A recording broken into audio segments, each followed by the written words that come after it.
what's the process from beginning to end, time wise, and just kind of like the rough process so people understand what it takes to make a sausage? Okay, so the correct process is probably about 3 or 4 days.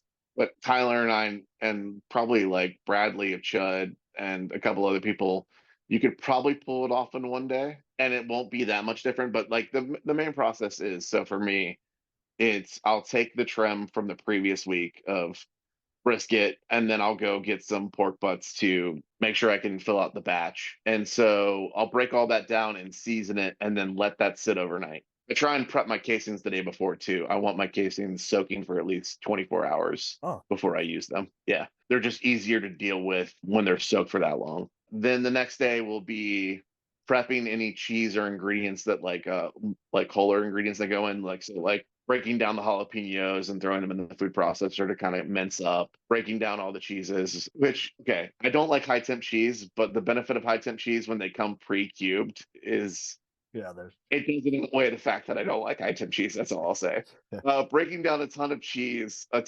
blocks and cubing them up, like, is honestly, it's not fun, especially when you're doing multiple and you have to like break down and like certain like different cheeses. There's just a whole array of issues. Cutting up an American cheese block is completely different than cutting up like an extra sharp cheddar or whatever. Yeah, yeah, yeah, no, definitely.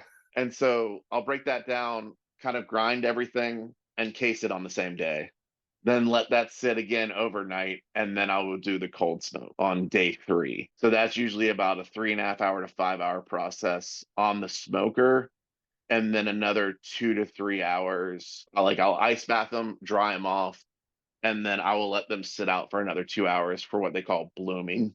Okay. Basically, it just like kind of dries out and gets the color back to the sausage. Because if you leave them in the ice back too long, they'll kind of the color will die down, Oh, and they'll get a little pale. And so when you bloom, the color kind of comes back. Then you let them sit in the fridge overnight again, and then when you're ready to do a service, then you cook them again on the pit. 5 days or 4 days? What was I'm trying to think of? By the time you cook it, like if you did it right and pace it out, it's usually day 5 when you finally Yeah. eat the fully final product.